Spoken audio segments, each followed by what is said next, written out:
Querido Teófilo, puesto que muchos han emprendido la tarea de componer un relato de los hechos que se han cumplido entre nosotros, como nos lo transmitieron los que fueron desde el principio testigos oculares y servidores de la palabra, también yo he resuelto escribírtelo por orden, después de investigarlo todo diligentemente desde el principio, para que conozcas la solidez de las enseñanzas que has recibido. En aquel tiempo Jesús volvió a Galilea con la fuerza del Espíritu, y su fama se extendió por toda la comarca. Enseñaba en las sinagogas y todos lo alababan. Fue a Nazaret, donde se había criado. Entró en la sinagoga como era su costumbre los sábados. Se puso en pie para hacer la lectura. Y le entregaron el rollo del profeta Isaías. Lo desenrolló y encontró el pasaje donde estaba escrito: El Espíritu del Señor está sobre mí, porque Él me ha ungido. Me ha enviado a evangelizar a los pobres, a proclamar a los cautivos la libertad, a los ciegos la vista, a poner en libertad a los oprimidos, a proclamar el año de gracia del Señor. Enrolló el rollo y lo devolvió al que le ayudaba. Se sentó. Toda la sinagoga tenía los ojos clavados en él. Y él comenzó a decirles: Hoy se ha cumplido esta escritura que acaban de oír. Palabra del Señor. Gloria a ti, Señor Jesús. Hermanos, familia, quiero comenzar un poquito, sobre todo en este contexto en el que hemos escuchado la palabra de Dios al profeta Nehemías. Hemos escuchado la carta del apóstol Pablo a los Corintios y esta parte del Evangelio de San Lucas. Bien, podríamos decir que de alguna manera vamos a centrar un poquito más, sobre todo en el contexto del Evangelio. Hoy se ha cumplido esta escritura que acaban de oír. Sin embargo, sí tenemos que tomar algunos otros aspectos en los cuales de alguna forma, sobre todo se nos presenta este acontecimiento. El pueblo de Israel vivió la experiencia de la esclavitud, del exilio, y en el año más o menos 500, en que el profeta Nehemías va a iniciar esa reconstrucción del pueblo de Israel, viene a encontrar los rollos por allí escondidos, donde estaban entre las ruinas, y cuando los encuentra, se alegra profundamente porque comienza un poquito a llamar a toda la comunidad de los hijos de Israel para mostrarles lo que en algún momento es la enseñanza de la Torá. Es aquella enseñanza en la cual en algún momento se va de alguna forma organizando aquellos libros que hoy tenemos también nosotros, y de una manera muy especial, como decimos, el Pentateuco, los primeros 5 libros a través de los cuales se expresa los inicios del pueblo de Israel. Sin embargo, también tenemos que señalar 2 aspectos en los cuales tendríamos que tocar. El primero es: el profeta cumple una misión dentro del pueblo para hacerles saber lo que Dios quiere. Segundo, nos habla también en el contexto de la misma palabra de Dios aquellos elementos en los cuales el pueblo escucha con atención la palabra de Dios y comparten el gozo, la alegría de aquel momento, sobre todo a través e incluso como comunidad, compartiendo los alimentos con los demás. Aquí viene a darnos una respuesta también a lo que en algún momento encontramos en la lectura de la carta del apóstol Pablo. Bien, pues entremos un poquito hoy, sobre todo en este sentido, en la palabra de Dios que acabamos de escuchar. Se ha cumplido esta escritura que acaban de oír. Nos habla de primer lugar, en Nazaret se encontraban frente a frente 2 maneras de entender a Dios, en primer lugar. En esa historia de Israel, de entender la fe y la religión. La primera es la de los nazarenos. Buscan la acción espectacular de Dios y se olvidan de las responsabilidades del ser humano. Creen en un Dios paternalista, en un Dios nacionalista, en un Dios y una religión que deshumaniza, que de alguna manera pues viene los milagros, viene también a ese Dios vengativo, ese Dios que viene a castigar, según el Antiguo Testamento. Sin embargo, acabamos de escuchar nosotros cómo de alguna forma Jesús no lee esa parte de Lucas, se detiene y pasa a este otro momento. Hoy se ha cumplido esto que acaban de escuchar. La segunda parte la tenemos en la la que Jesús subraya la acción de Dios, pero un Dios que está encarnado en el ser humano, un Dios al punto de que el hombre se transforma en un sujeto de su propia liberación, consciente de la presencia del Espíritu en él, y es una religión que libera, que es para todos los hombres, es anunciadora de gracia, que es guiada por el Espíritu y que logra cambiar a cada uno y cambiar sus estructuras. Es decir, hay conversión, hay cambio. Así como en la primera lectura aquel pueblo vivió la experiencia, sobre todo al escuchar la palabra de Dios, de conversión y cambio y unidad, acá también Jesús pide lo mismo. Busca que todos en algún momento compartan esto y que les lleve sobre todo a la unidad, a la gracia, a no excluir a nadie y que todos se sientan parte, sobre todo como comunidad. Aquí tenemos un elemento del cual sobre todo teníamos en la lectura de San Lucas. ¿De qué nos habla? Primero que nada, Teófilo. ¿Quién es? ¿Es una persona o es comunidad? Se habla tanto de persona histórica como también de una persona que va dirigida a todos aquellos que creen en Dios. De hecho, la palabra Teófilo significa el fiel amigo de Dios. Y ahí es donde viene una de las cosas, sobre todo más aún, que nos enseña. Jesús dice, volvió a Galilea por la fuerza del Espíritu y su fama se extendió por toda la comarca. Enseñaba en las sinagogas y todos lo alababan. Pero aquí es donde viene la parte muy importante. Fue a Nazaret donde se había criado.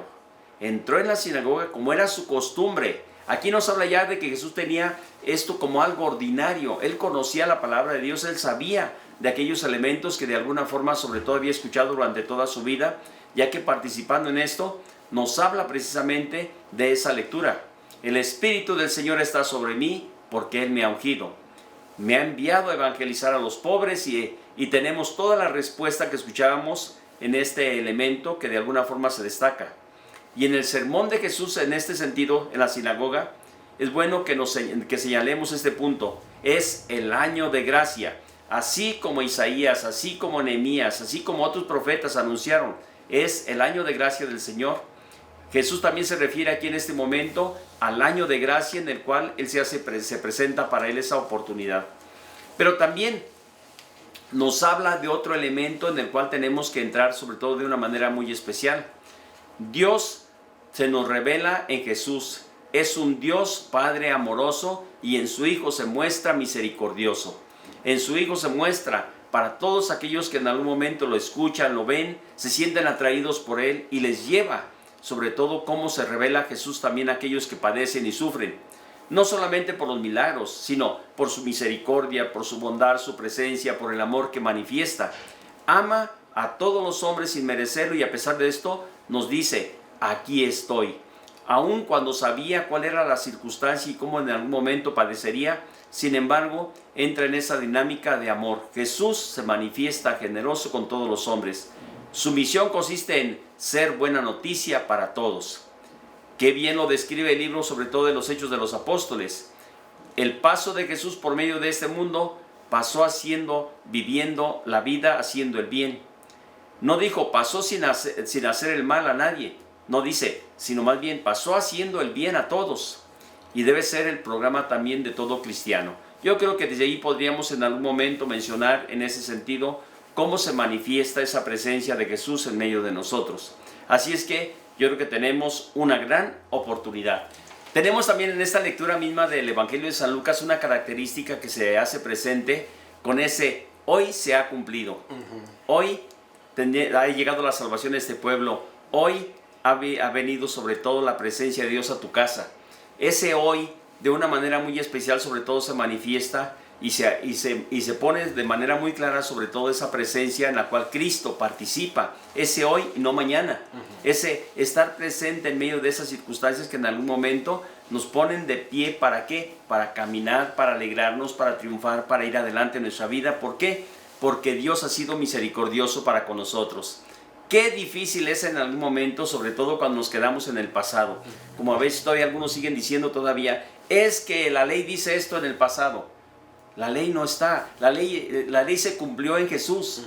Ese hoy de Jesús hoy se ha cumplido todo cuanto en algún momento se había anunciado. Y en ese sentido tenemos que decir cómo de alguna forma ese hoy es transformante. La verdad los hará libres, dice Jesús. Y cómo de alguna forma sobre todo tenemos que estar atentos. Todo el que comete pecado, dice, es esclavo del pecado, en la lectura del Evangelio de San Juan. Pero dice, qué difícil es tener hoy esa conciencia. Nuestro tiempo, nuestra sociedad, el bienestar económico, sobre todo emocional, sentimental, presumimos a veces de una buena vida y despreciamos a veces otras cosas. Proyectamos una imagen de personas dichosas e autosuficientes. Lo vemos a través de simplemente vayamos un poquito a través de los medios de comunicación, el Face, el WhatsApp, cada uno de esos elementos, fotografías, frases, etcétera, etcétera. Pero la pregunta es, ¿cómo vivimos en el corazón? ¿Cómo nos sentimos realmente? Porque cuando no lo tenemos y nos sentimos de alguna manera sobre todo apachurrados, limitados, y nos sentimos defraudados a veces de nosotros mismos, nos causa problema, Y es ahí donde tenemos que estar muy conscientes. Jesús viene a traernos libertad, Jesús viene a traernos sobre todo en nuestra vida ese cambio. Y no solamente las redes sociales, como en algún momento por ahí, como ya sabemos, abundan de un lado y de otro de diferentes maneras y parece que todo fuera perfecto. Sin embargo, nos hace falta Dios. Esto es, muchas de las veces dice, habla de lo que en algún momento por ahí dice un dicho, habla de lo que es, ¿qué? De lo que presumes. Presumes y te diré de lo que te hace falta, de lo que careces.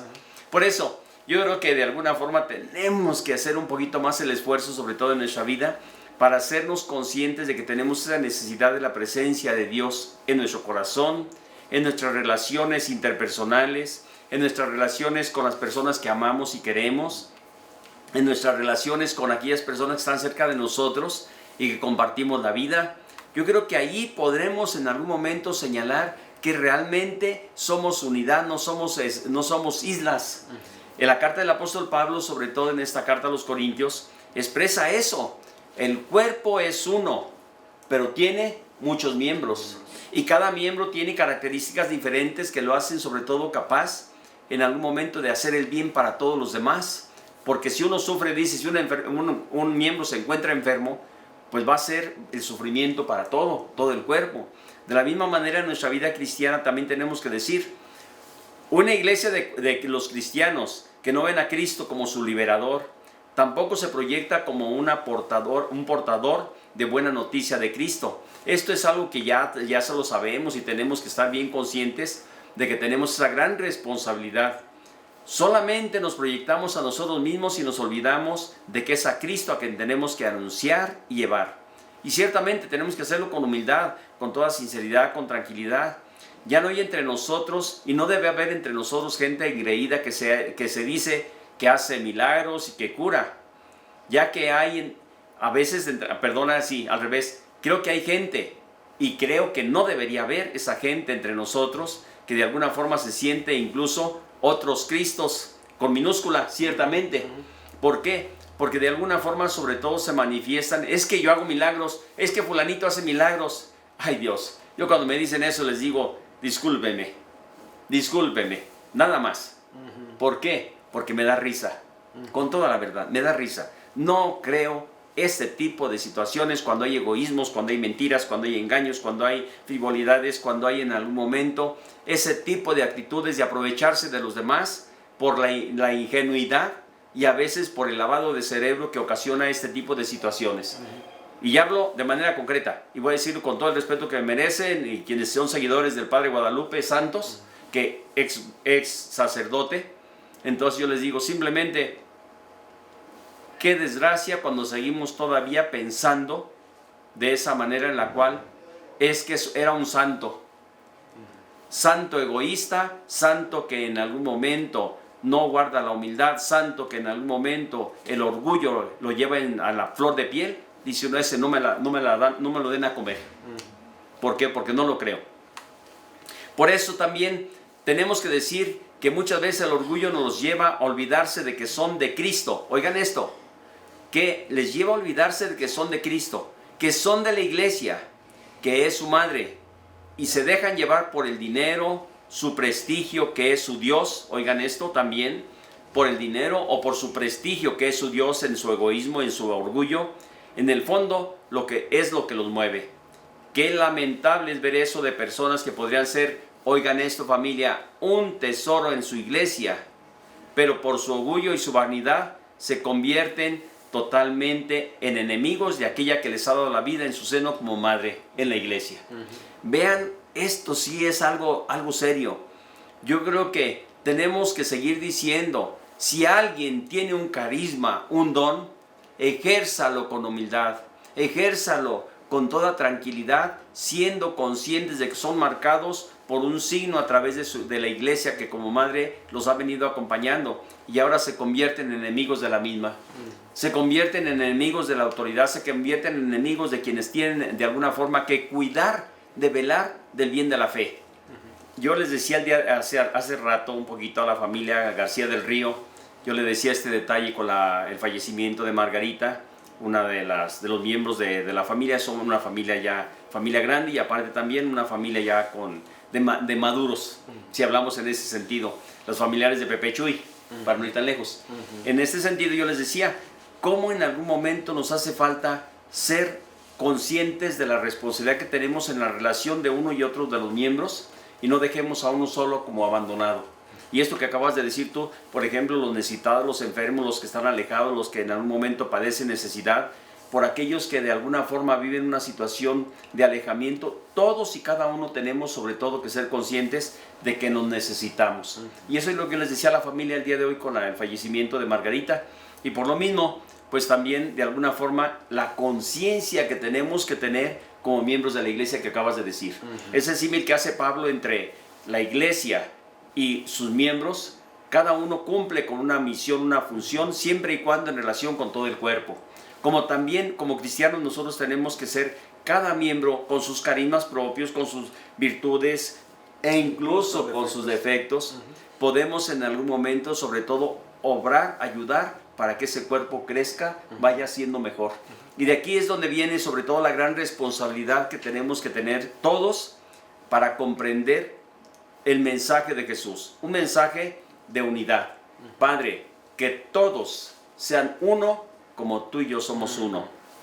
Por eso yo decía, hacía hincapié en ese sentido, como de alguna forma, a veces en medio de nuestra vida cristiana, cuando aparecen los orgullos, las vanidades, aparecen en algún momento el sentirse egoístas, porque voy a decirles la palabra de sentirse egoístas, por decir yo. Cuando aparece el yo en una situación de que dice, es que yo sano, es que yo hago, es que yo bendigo, ¿sabes qué? No eres tú. Es Cristo que en algún momento te ha dado a ti una virtud, pero que tú te has apoderado creyendo que eres Cristo. Creyendo que eres ese Cristo con minúscula. Yo les digo, no. Tenemos que entender que todo es para bien de la iglesia, para el bien de la comunidad. Y allí es donde viene para nosotros, sobre todo, que como miembros del cuerpo de Cristo, la iglesia sea transformante. Y si no lo hacemos así, ¿qué es lo que va a ocurrir? Vamos a perder esa dimensión. ¿Y qué es lo que va a ocasionar? Va a ocasionar problemas. Va a ocasionar, voy a decirlo así, degradación, va a ocasionar orgullos, va a ocasionar vanidades, va a ocasionar rivalidades, va a ocasionar problemas en los cuales no debería de darse. Yo creo que hemos llegado al final, sobre todo de nuestro programa, en estos momentos con los cuales pues hemos expresado ideas, pensamientos, pero que ojalá algo quede en nuestra casa, quede en nuestra familia, quede en nuestro hogar, quede para nosotros en este caminar de este domingo tercero del tiempo ordinario, a través del cual pues expresamos de una manera muy particular sobre todo pues de esa invitación. Sigamos al Señor siguiendo su enseñanza, adhiriéndonos a la vida de la iglesia como comunidad y parte de ella, y no nos olvidemos, si tienes un don y un carisma, recuérdalo, es Cristo el que te lo da, y es a Cristo a quien se lo debes, y es dentro de Cristo que se parece a la iglesia, no, es Cristo, es también la iglesia. ¿Por qué? Porque es su cabeza, ¿sí? Entonces yo creo que desde ahí tenemos que mirar un poquito el contexto, sobre todo de este domingo, y que ojalá nos ayude para que vayamos profundizando más en nuestra vida cristiana, nuestra fe. No seamos egoístas, seamos personas humildes, seamos personas que aprendamos un poquito también de los demás, y no nos creamos la mamá de los pollitos, como en algún momento por ahí aparecen de alguna forma quienes viven del orgullo y la vanidad. El Señor esté con ustedes. Y con su espíritu. Y que la bendición de Dios Todopoderoso, Padre, Hijo y Espíritu Santo descienda sobre ustedes y les acompañe siempre. Amén. El Espíritu de Dios está sobre mí. El Espíritu de Dios está sobre mí.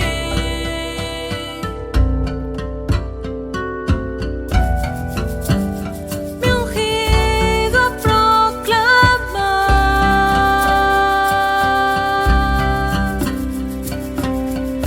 la buena noticia, los pobres.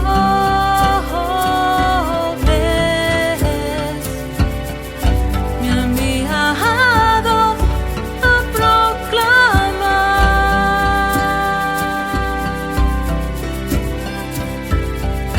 la liberación a los cautivos, a dar la vista a los ciegos,